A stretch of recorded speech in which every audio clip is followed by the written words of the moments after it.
Hello everyone. कैसे हो आप सभी। तो आज हम स्टार्ट करेंगे एक नया चैप्टर जो कि रेडिएशन प्रोटेक्शन में चैप्टर नंबर 37 है। इसकी क्लास फर्स्ट हम पढ़ेंगे, ठीक है। और चैप्टर का नेम है हमारा रेडियोग्राफी एंड फ्लोरोस्कोपी में पेशेंट रेडिएशन डोज, ठीक है। मतलब रेडियोग्राफी में और फ्लोरोस्कोपी में हमें हमारे जो पेशेंट को कितनी रेडिएशन डोज लगती है, ठीक है, उसे हम कैसे मेज़र करेंगे, ठीक है, इसका हम अच्छे से पढ़ेंगे। सबसे पहले हम देखते हैं कि जो हमारी मेडिकल इमेजिंग्स है ना, वो क्या है, is equal to taking pictures of inside body. मतलब रेडियोग्राफी क्या है, मतलब हमारे इनसाइड बॉडी जो भी ऑर्गन्स है, जो भी स्ट्रक्चर है, उनकी हम इमेजिंग करते हैं, ठीक है, मेडिकल इमेजिंग में। सबसे पहले अर्लियर रॉन्चन्स टाइम में 1970s में स्क्रीन फिल्म रेडियो का यूज़ किया जाता था, ठीक है। X-rays pass through the body, whatever come out, जिसे हम रेमिनेंट बीम बोलते हैं, made image on a film. जैसे ये देखिए, ये हमारी एक्सरे ट्यूब है, ठीक है। ये आए एक्सरेज, ये हमारे पेशेंट से निकले, ये हमारा है आईआर, ठीक है। जो पेशेंट से एक्सरेज कुछ एब्जॉर्ब हो जाएंगे, कुछ स्कैटर हो जाएंगे, कुछ ट्रांसमिट हो जाएंगे, ठीक है। जो पेशेंट को पास करेंगे वो होती है हमारी रेमिनेंट बीम, ठीक है। ये जो रेमिनेंट बीम है हमारे इमेज रिसेप्टर पे, मतलब हमारे इमेज रिसेप्टर में एक फ़िल्म यूज़ करते थे हम, स्क्रीन फिल्म रेडियोग्राफी में, उस फिल्म पे एक इमेज बना देगी, ठीक है। अब ये था हमारा कंसेप्ट कि कैसे हमारी इमेज बनती है। देन जो हमारे today's there are 3 main imaging types. मतलब अब किस किस तरह से इमेज बनती है, इसके भी एक अलग अलग टाइप्स हैं जो हम यूज़ करते हैं, ठीक है। और उसमें आता है हमारा सबसे पहले प्रोजेक्शन इमेजिंग, ठीक है। मतलब हमारे एक जो फोटोन है, एक्सरे फोटोन है, मतलब एक पेशेंट पे पड़ेंगे और दूसरी साइड वो इमेज बना रहे हैं, ठीक है, एक्सरे फोटोन का यूज़ कर रहे हैं, तो इसे हम बोलेंगे प्रोजेक्शन इमेजिंग, ठीक है। एक हमारी होती है जो कि हम एक्सरेज, सीटी स्कैन और फ्लोरोस्कोपी में यूज़ करते हैं ना, उस इमेजिंग को हम प्रोजेक्शन इमेजिंग बोलते हैं। ये याद कर लेना, एक्सरेज, सीटी एंड फ्लोरो वाली जो इमेजिंग यूज़ कर रहे हैं हम, उसे हम मतलब उस प्रोसेस को हम बोलते हैं प्रोजेक्शन इमेजिंग। देन मतलब प्रोजेक्शन इमेजिंग में क्या होता है, ये देखो, x-rays go through body and form image on other side, ठीक है। उसके बाद होता है जो फ्लोरोस्कोपी में ज़्यादा रेडिएशन लगती है, बिकॉज कंटिन्यूसली एक्सरे बीम हमें एक्सरेज लगती रहती है, इसलिए फ्लोरो में much more radiation than the radiography. Simple radiography जो हम general radiography x-rays image use करते हैं, उससे फ्लोरो में ज़्यादा रेडिएशन होती है। Then the second one is a emission imaging, जो हम PET CT, positron emission tomography और एमआरआई में हम यूज़ करते हैं, उसे हम बोलते हैं emission imaging. Then the third one is reflecting imaging, जो कि हम अल्ट्रासाउंड में यूज़ करते हैं। ये तीनों बहुत बहुत इम्पॉर्टेंट है, डायरेक्ट एग्जाम में क्वेश्चन बनकर आ सकता है, ठीक है। कि जो पेट सिटी है कौन सी मॉडलिटी है, it is a emission modality, MRI is also emission modality, x-rays, CT and fluoroscopy are a projection imaging, या फिर हम इसे प्रोजेक्शन मॉडलिटी भी बोल सकते हैं, ठीक है। देन उसके बाद हमारे पास आता है कि जो अब के दिनों में नाउडेज क्या हो रहा है कि इमेजिंग मॉडलिटी है ना बहुत इंक्रीज़ हो रही है, क्योंकि हर टेस्टिंग के लिए, हर एक चीज़ को डायग्नोज करने के लिए हम इमेजिंग मॉडलिटीज़ का यूज़ कर रहे हैं, ठीक है। ये इंक्रीज़ अब कैसे लग रहा है, जैसे कॉस्ट इंक्रीमेंट कैसे लग रहा है, मतलब पिछले 2-3 सालों से ओवर पास्ट 2 और 3 डिकेड्स में क्या हो रहा है, कॉस्ट ऑफ लिविंग पर इंक्रीज़ अबाउट 3% पर ईयर। मतलब लिविंग पे जो हमारी कॉस्टें बढ़ रही हैं, ठीक है, मतलब वो 3% बढ़ रहा है हर साल। हेल्थ केयर पे 9%, और जो मेडिकल इमेजिंग में है ना, इसकी कॉस्ट इंक्रीमेंट 18% लग रहा है हर ईयर। ये क्यों हो रहा है, due to the AMI। AMI is a advanced medical imaging, ठीक है। एडवांस्ड मेडिकल इमेजिंग मॉडलिटीज़ में इतना मतलब इतनी इसकी ये हमारा ग्रोथ कर रहा है, ठीक है, ग्रोथ इसमें इतनी बढ़ रही है कि इसका हर साल 18% जो कॉस्ट का इंक्रीमेंट लग जाता है। कि जैसे MRI और PET CT होगा, CT स्कैन के इवन भी बहुत सी कॉस्टली होते हैं। देन उसके बाद आता है हमारा पेशेंट रेडिएशन डोज डिस्क्रिप्शन, कि पेशेंट को कैसे डोज लग रही है, कितनी लग रही है। इसमें हमें बताया जाता है कि पेशेंट डोज क्या होते हैं, how much radiation a patient receive during an x-ray, मतलब किसी भी स्कैन के दौरान किसी पेशेंट को कितनी रेडिएशन लग रही है, वो हमारी होती है पेशेंट रेडिएशन डोज। ठीक है, इसे हम 3 वेज में डिस्क्राइब कर सकते हैं। The first one is ESE, entrance skin exposure. अब इनके ना नाम से ही पता चलता जाएगा, तो इनके जो नाम है बहुत ध्यान से, अगर तुम्हें कोई क्वेश्चन नहीं भी पता चल रहा ना, तो उसे इतने ध्यान से पढ़ो कि तुम्हें कुछ ना कुछ आइडिया तो हो ही जाता है। ठीक है, अब ये जैसे इसमें लिखा है कि ESE, एंट्रेंस स्किन एक्सपोजर, मतलब जो हमारे एक्सपोजर स्किन पे लगेगा उसे हम बोलेंगे ना। तो इसमें क्या है, radiation dose at skin when when x-rays enter, मतलब वेयर है ये, वेयर एक्सेस एंटर, जिस जहाँ से हमारे एक्सेस एंटर होते हैं उस स्किन पे जो रेडिएशन डोज लगेगी उसे हम बोलते हैं ESE। इसे इजी टू मेजर होता है। ठीक है, the first way to describe a patient radiation dose. ठीक है, देन उसके बाद आता है हमारा MMD, mean marrow dose. Marrow क्या होता है, बोन मैरो। ठीक है, जो रेडिएशन डोज हमें हमारे बोन मैरो की लगी उसे हम बोलेंगे MMD, मीन मैरो डोज। मतलब जो रेडिएशन डोज हमारे बोन मैरो को लग गई है उसे हम मेजर करेंगे by the MMD, mean marrow dose. ठीक है, ये इंपॉर्टेंट है because marrow is sensitive, can cause leukaemia. ठीक है, मतलब जो बोन मैरो है ना एक बहुत सेंसिटिव पार्ट है रेडिएशन से, मतलब अगर उसमें कोई भी खराबी या कोई भी डैमेज आया तो जैसे हम ल्यूकीमिया जैसे कैंसर्स हैं वो डेवलप हो सकते हैं बॉडी में। देन जो हमारा MMD है, can not be measure directly from, can not be measure directly, इसे हम डायरेक्टली नहीं मेजर कर सकते, बट इससे हमारा एस्टिमेट लगाते हैं फ्रॉम द ESE। इन तीनों के बारे में हम बाद में डिटेल में पढ़ेंगे, तो यहाँ सिर्फ इसका एक ओवरव्यू सा ले रहे हैं। ठीक है, पहले हमने पढ़ा ESE, देन उसके बाद हमारे पास आता है MMD जो कि radiation dose by the bone marrow. ये इंपॉर्टेंट है क्योंकि marrow is sensitive, can cause leukaemia, can not be measure directly. से MMD को हम डायरेक्टली नहीं मेजर कर सकते, बट जो हमारा ESE हम इसे ईजिली मेजर कर सकते हैं। तो हमारा MMD का जो एस्टिमेट है वो हम फ्रॉम द ESE ही लगाते हैं। The third one is a GST, genetically significant dose to the gonads. ठीक है, मतलब रिप्रोडक्टिव ऑर्गन्स को जो हमारी डोज लगती है उसे हम GST में मेजर करते हैं। Important for the future children. ठीक है, जेनेटिक इफेक्ट ना आए उसमें, तो हम उसे मेजर कर लेते हैं और इसका प्रॉपरली ट्रीट करते हैं। अब जो हमारी रेडिएशन डोज है इम्पॉर्टेंट है। There are 2 main concern. ठीक है, मतलब रेडिएशन डोज को हमें क्यों ही मेजर करने हैं, क्योंकि आज के टाइम में बहुत सारे हैं जो एक्सरे CT वगैरह स्कैन्स हैं जो हो रहे हैं।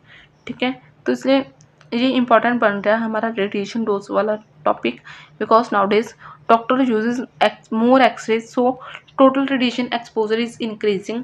ठीक है, एक तो हमारे इतने सारे पेशेंट के एक्सरेज हो रहे हैं। ठीक है, इस डायग्नोस्टिक इमेजिंग का इतना ज़्यादा यूज़ किया जा रहा है for the diagnosis of the pathology. ठीक है, तो हमें रेडिएशन डोज को मेजर करना पड़ रहा है।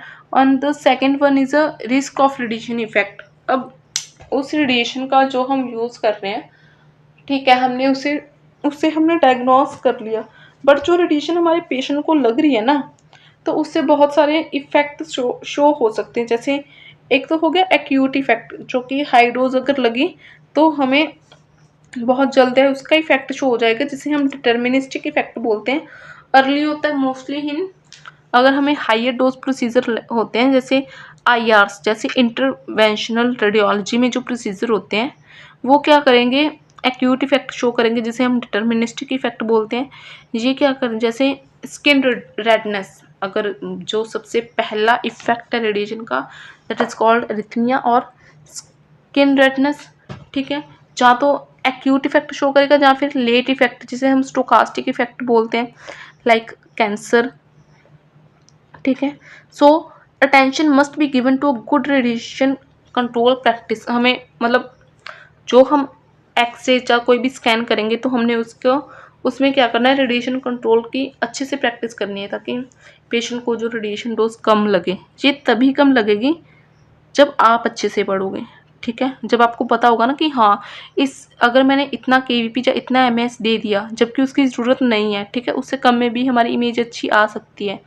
आपको पता होगा कि केवीपी कैसे डिपेंड करता है पेशेंट डोज पे, एमएस कैसे डिपेंड करता है, ठीक है। जब वो आप एप्रोप्रिएट एक्सपोजर फैक्टर लगाओगे, मतलब आपको अगर पता होगा तभी आप वो दोगे ना, वरना ऐसे ही आंख बंद करके एक्सपोजर दे ही जा रहे हो, एक्सरेज हैं जो करे ही जा रहे हो, ठीक है। तो इसलिए अच्छे से पढ़ो ताकि आप एक ऐसे ना बन पाओ कि हाँ हमने कुछ भी किया और इमेज आ गई, ठीक है। पेशेंट्स को भी हमने सेफ रखना है, ठीक है, बीइंग अ गुड रेडियोग्राफर। सो एक तो हम क्या करेंगे, प्रैक्टिस करेंगे गुड रेडिएशन कंट्रोल की, और कीप अलारा, अपने अलारा प्रिंसिपल को हमेशा फॉलो करना है। ALARA stand for as low as reasonable achievable, ठीक है। इसमें हम use minimum radiation dose still get good image, ठीक है। जिसमें हम अपनी रेडिएशन डोज को भी कम करें और बट हमारी इमेज भी है जो अच्छी आए, ठीक है।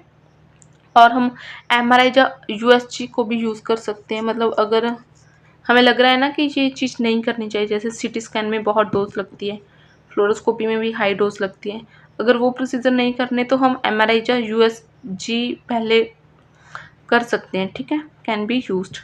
देन उसके बाद हमारा जो डिजिटल रेडियोग्राफी है ना, इसके क्या कौन कौन से अलग अलग, मतलब इसे डिवाइड किया गया है। पहले होता है हमारा सीआर, कंप्यूटेड रेडियोग्राफी, ठीक है, जिसमें बेरियम फ्लो, जिसमें हम सीआर में हम ये एक ओवरव्यू सा दिया गया है, ठीक है, डिजिटल रेडियोग्राफी में, कि पहले तो हम सिर्फ स्क्रीन फिल्म रेडियोग्राफी यूज़ करते थे, ठीक है, जिसमें हम एक फ़िल्म को एक्सपोज करते थे, ठीक है। अब वो जो उसमें हमारा रेडिएशन एक्सपोजर ज़्यादा लगता था as compare to the digital radiography. Digital radiography में अलग अलग मेथड्स आए, जैसे सीआर कंप्यूटर रेडियोग्राफी आई, जिसमें हम पीएसपी फिल्म की बजाय हम फोटो स्टिमुलेबल फॉस्फोर यूज़ करने लगे, ठीक है, बेरियम फ्लोराइड की कैसेट में।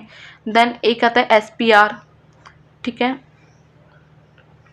ये स्कैनिंग प्रोजेक्शन रेडियोग्राफी, ठीक है, इसमें हम sodium iodide scintillator detector use कर रहे हैं, फोटो डायोड यूज़ कर रहे हैं।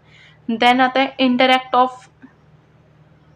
Interact DR, interact digital radiography, जिसमें क्या हो रहा है कि हमारे एक्सरेज को पहले लाइट में कन्वर्ट किया जा रहा है, देन उस लाइट को इलेक्ट्रिकल सिग्नल में कन्वर्ट किया जा रहा है।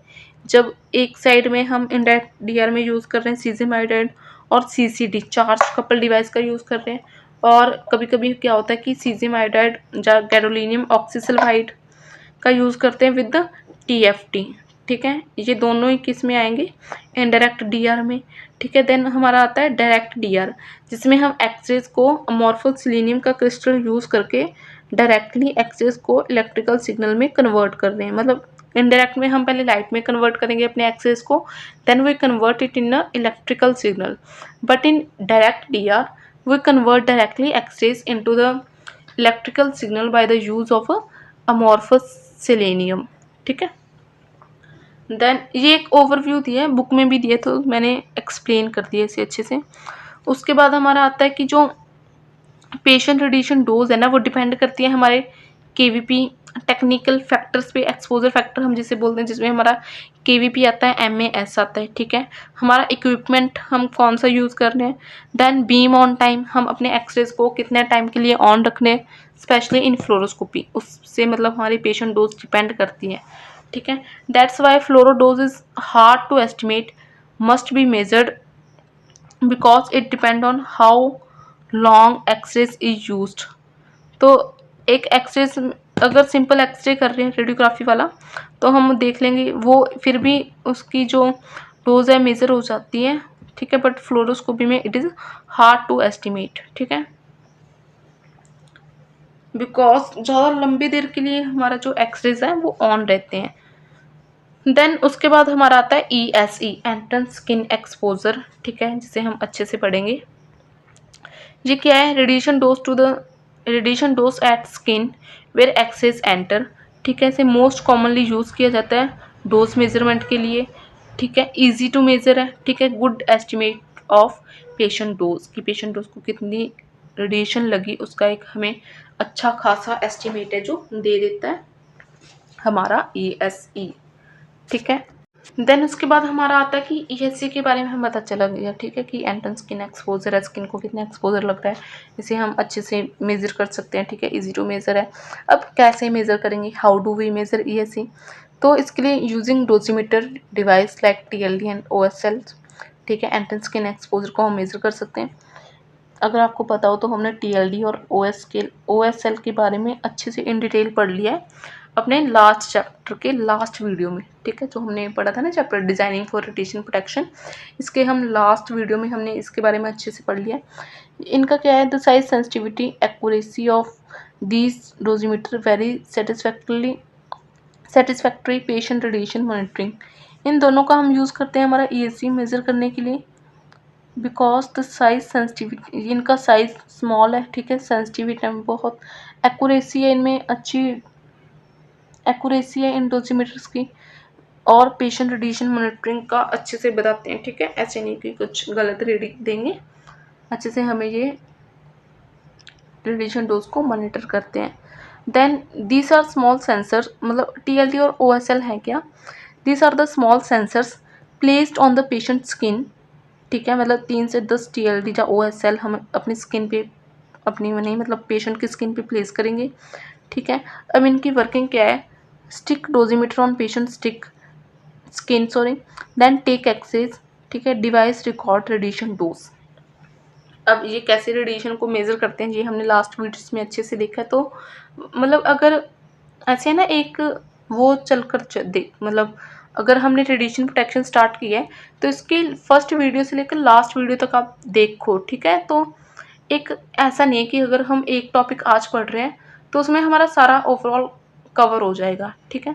जैसे जैसे हम आगे आगे पढ़ते जाते हैं ना, तो हमारे वो जो पिछले कंसेप्ट हैं वो आगे यूज़ होते हैं। तो एक सीरियल वाइज थोड़ा पढ़ लो, ठीक है, कि ऐसे ऐसे होता है। इसकी वर्किंग हमें पता चल गया कि डोजीमीटर को हम पेशेंट की स्किन पे लगाएंगे, ठीक है, एक्सरेज लेंगे, जितनी रेडिएशन उसमें एब्जॉर्ब होगी तो उसे हम रिकॉर्ड मेज़र करेंगे, जिसे हम रिकॉर्ड मिल जाएगा रेडिएशन डोज का, ठीक है। अब इनकी एक्यूरेसी कितनी होनी चाहिए ईएससी की, विद इन द ±5%, ठीक है, मतलब देखो वेरिएशन तो ना हर चीज़ में होती है, ठीक है। एक्यूरेट चीज़ के लिए थोड़ा ऊपर नीचे चलता है, मतलब 5% तक चल जाएगा, बट ज़्यादा नहीं होना चाहिए, ठीक है। Response of dosimeter is directly proportional to the exposure dose. अब उन डोजीमीटर जो कि हम टीएलडी एंड ओएसएल का रिस्पॉन्स होगा वो डायरेक्टली प्रोपोर्शनल होगा हमारे एक्सपोजर डोज पे, कितनी एक्सपोजर डोज है जो लगी, ठीक है। देन उसके बाद आता है, if we can't measure dose directly we estimate ESC using 3 method. अब इसमें क्या आता है कि अगर हमारे पास वो डोजीमीटर्स ही नहीं है, टीएलडी या ओएसएल हमारे पास अवेलेबल ही नहीं है, तो हम 3 एक अलग अलग मेथड है जिससे हम ईएससी को मेज़र कर सकते हैं। तभी तो ये इजी टू मेज़र है ना, कि अगर स्पेशल जो हमारे पास डोजीमीटर है वो ना भी हुए तभी हम यूज़ कर सकते हैं, मतलब तब भी हम इसे मेज़र कर सकते हैं, ठीक है। ये लिखा है ना, if we can't measure radiation dose directly और in the absence of patient measurement devices है ना, जो वो नहीं है हमारे पास, तो हम 3 मेथड के साथ ईएससी को एस्टिमेट कर सकते हैं। The first method is a nanogram, ठीक है। नैनोग्राम क्या है कि ग्राफ है यूज टू एस्टिमेट डोज, कि हम एक ग्राफ प्लॉट करेंगे जिससे हम डोज को एस्टिमेट कर सकें। तो सबसे पहले हमारे पास क्या होगा कि हमारे केवीपी पता होना चाहिए, MS and the filtration in MM aluminium में, ठीक है, एमएम एल्यूमिनियम इक्विवेलेंट में हमें फिल्ट्रेशन पता होनी चाहिए, ठीक है, केवीपी पता होना चाहिए एंड द एमएस पता होना चाहिए, ठीक है। और इसका स्टेप क्या है, find filtration value on x axis पे हम फिल्ट्रेशन की वैल्यू रखेंगे कि इतनी वैल्यू हमने फिल्ट्रेशन की यूज़ की, ठीक है। देन उसके बाद ड्रॉ वर्टिकल लाइन, ठीक है। उसके बाद हम फाइंड करेंगे कि केवीपी की कितनी वैल्यू है, मतलब उससे हम एक कर्व बनाएंगे, ठीक है। Then from the intersection draw horizontal line to left, then radiation value आ जाएगी हमारे पास मिलीग्रे पर एमएस में, सो हम उसे कर देंगे मल्टीप्लाई बाय एमएस, जो हमारे पास वैल्यू आई उसे हम मल्टीप्लाई कर देंगे by MS. So this but ये जो वाला जो मेथड है ना सिर्फ 50% एक्यूरेसी ही देगा, ठीक है। ये क्यों देगा 50%? ये हमें पता चल गया कि हम ग्राफ बना लेंगे अगर हमें केवीपी एमएस और फिल्ट्रेशन का पता है, तो हम फिल्ट्रेशन को एक्स एक्सिस पे रखकर, ठीक है, केवीपी को हम वाई एक्सिस पे रखकर एक ग्राफ ड्रॉ कर लेंगे, ठीक है, to the left side. Then ये हमें मिलीग्रे में हमें डोज दे देगा, तो उसे हम एमएएस के साथ मल्टीप्लाई करेंगे। देन बट ये क्या है, सिर्फ हमें 50% एक्यूरेसी ही देगा, बिकॉज मशीन डिफर, हर एक मशीन है जो डिफर करती है, ठीक है।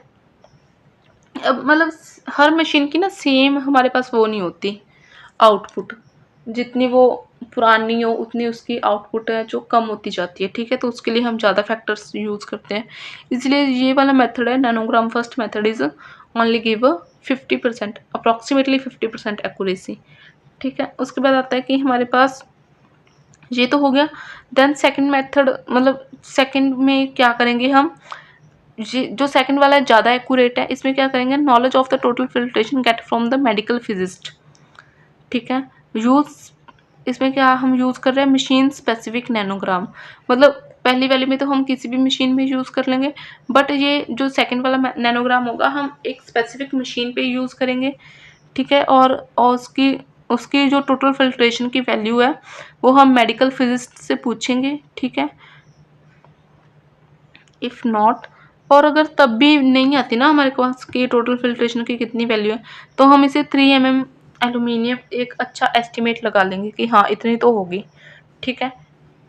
तो जो सेकंड मेथड है मेड बाय मेडिकल फिजिस्ट, ठीक है, गिव बेटर एक्यूरेसी, उसमें क्या हो रहा था कि किसी भी मशीन पे हम एक ग्राफ बना रहे हैं, बट सेकंड वाले में हम एक स्पेसिफिक मशीन के लिए यूज़ करेंगे और मेडिकल फिजिस्ट की हेल्प लेकर उसे बनाएंगे ताकि जो थोड़ी सी बेटर एक्यूरेसी हो सके। Then the third one is known the output intensity for at least one operation condition, अगर हमने एक एक्सपोजर देकर, है ना, उसकी आउटपुट इंटेंसिटी को देखा कि कितनी है, हमने पता चला ली, मतलब पता लग गई हमें output intensity for at least one operation condition, then during annual, और जा तो साल में एक बार ही, और या फिर स्पेसिफिक रेडिएशन कंट्रोल सर्वे, जब कोई हमारा सर्वे हो रहा है और या फिर कैलिब्रेशन हो रही है हमारे एक्सरे इमेजिंग सिस्टम की, then medical physicist measure radiation intensity, sorry output intensity, उस आउटपुट इंटेंसिटी को मेडिकल फिजिस्ट मेजर करेगा,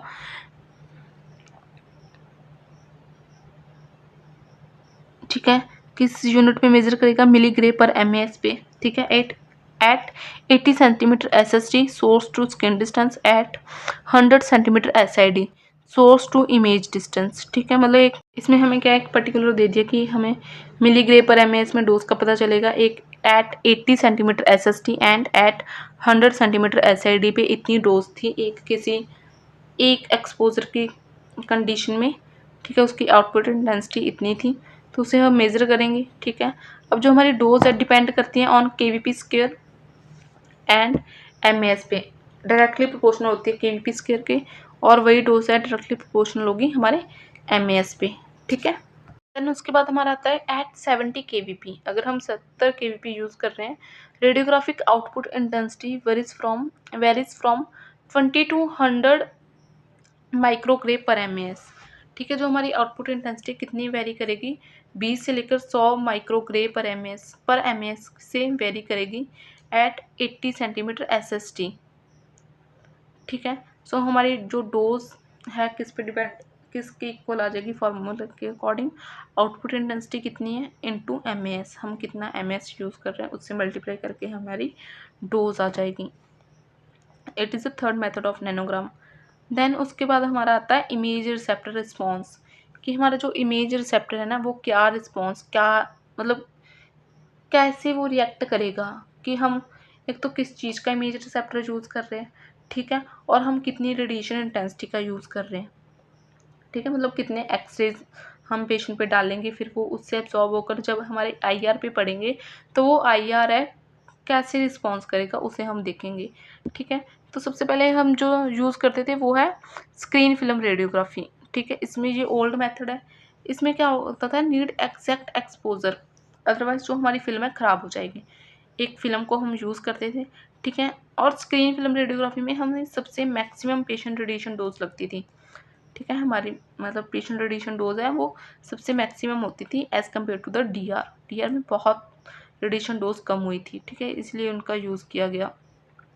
तो स्क्रीन फिल्म रेडियोग्राफी में क्या है, हमें एग्जैक्ट जो हमारे मतलब बने हुए हैं ना एक्सपोजर फैक्टर उतने ही देने पड़ते थे, तभी हमारी जो गुड रेडियोग्राफिक इमेज है हमें ऑब्टेन होती थी। देन डिजिटल रेडियोग्राफी में क्या है, जो मॉडर्न में यूज़ होती है, need less radiation dose because can handle wide range of exposure. इसके बाद ना पास मतलब हम पोस्ट प्रोसेसिंग से अपने कंट्रास्ट को थोड़ा कम और बढ़ा भी सकते हैं डिजिटल रेडियोग्राफी में, but in screen film radiography में ऐसा कुछ भी नहीं था, ठीक है। इमेज रिसेप्टर रिस्पॉन्स हमने पढ़ा। देन जो ESC है ना, एंटर स्किन एक्सपोजर, जो इजी टू मेजर है, measure directly during x-rays compare to film.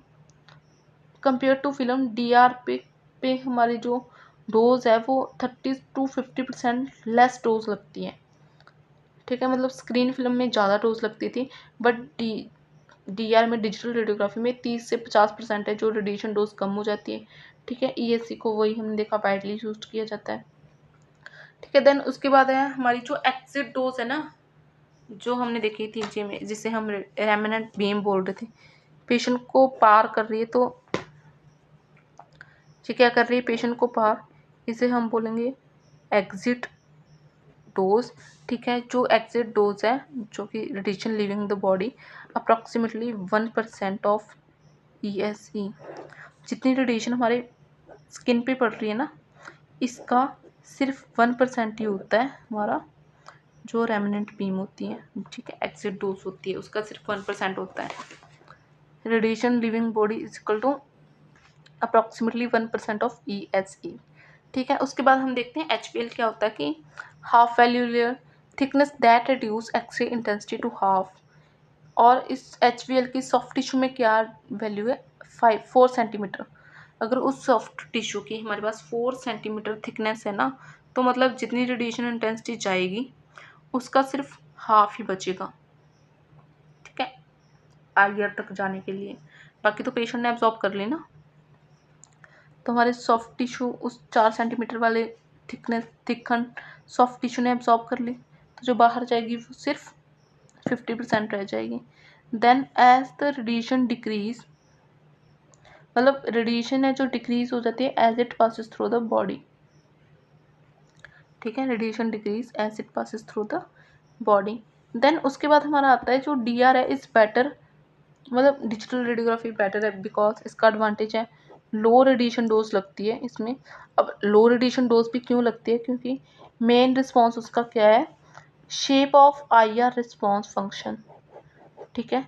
जहाँ हम एक इमेज रिसेप्टर यूज़ कर रहे हैं, स्क्रीन फिल्म में हम जो इमेज रिसेप्टर यूज़ कर रहे हैं ना, उसे मतलब ज़्यादा एक्सपोजर देंगे, अपने एक्सपोजर फैक्टर हैं वो ज़्यादा देंगे, तभी हमारे पास गुड क्वालिटी इमेज आएगी, ठीक है। बट DR में क्या है, we use less exposure factor. Exposure factor हम कम यूज़ कर रहे हैं, बट फिर भी हमारे पास गुड क्वालिटी या गुड क्वालिटी रेडियोग्राफिक इमेज है जो आ जाएगी, ठीक है। अब ऐसा क्यों है, क्योंकि जो IR हम यूज़ कर रहे हैं ना डिजिटल रेडियोग्राफी में, ये ज़्यादा सेंसिटिव है, ठीक है। थोड़ी सी रेडिएशन से भी हमें एक अच्छी इमेज देंगे, तभी तो हमने बोला ना IR रिस्पॉन्स, इमेज रिसेप्टर का क्या रिस्पॉन्स रहेगा हमारा। मतलब जो मेन कारण है DR में डोज कम लगती है because shape of IR response function, ठीक है। अब इसमें क्या है कि DR can show more shades details, मतलब बहुत सारी शेड्स हमें दिखा देता है। पोस्ट प्रोसेसिंग है जो पॉसिबल होती है, ठीक है, जिससे हम कंट्रास्ट थोड़ा कम या ज़्यादा भी कर सकते हैं, ठीक है। फिल्म में जहाँ हमें सिर्फ 30 शेड्स ऑफ ग्रे दिख रहे थे, ठीक है, वहीं हम डिजिटल में 100 शेड्स ऑफ ग्रे देख सकते हैं, ठीक है। देन उसके बाद हमारा आता है MMD, मीन मैरो डोज, ठीक है, जो कि average radiation dose to the bone marrow.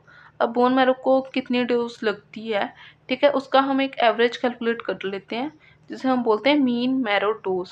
ये इंपॉर्टेंट है बिकॉज बोन मैरो डैमेज अगर होता है रेडिएशन से, वो कॉज करेगा जैसे ल्यूकीमिया, लिम्फोमा या माइलोमा, ठीक है। ये क्या है, स्टोकास्टिक रिस्पॉन्स है linked to radiation dose to stem cell of the bone marrow. अगर बोन मैरो के स्टेम सेल को रेडिएशन डोज लगती है, ठीक है, तो वो स्टोकास्टिक इफेक्ट शो करेगी कौन कौन से, ल्यूकीमिया, लिम्फोमा एंड माइलोमा, ठीक है। ऐसे ऐसे इफेक्ट है जो शो करेगा।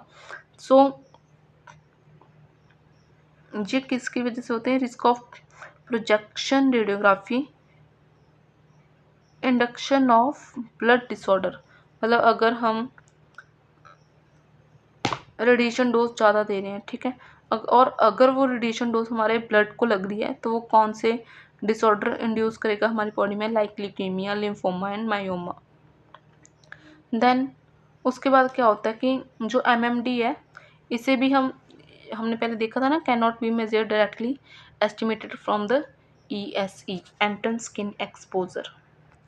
देन उसके बाद हम देखते हैं कि जो हमारा मीन मैरो डोज है, MMD है, वो use to measure patient dose during procedure. कोई भी जब हमारा प्रोसीजर होती है तो हमारे पेशेंट डोज को कितनी डोज लग रही है, मतलब उसके मेनली जो हमारे क्या है, बोन मैरो को कितनी डोज लगती है उसे मेजर करने के लिए हम MMD का यूज़ करते हैं।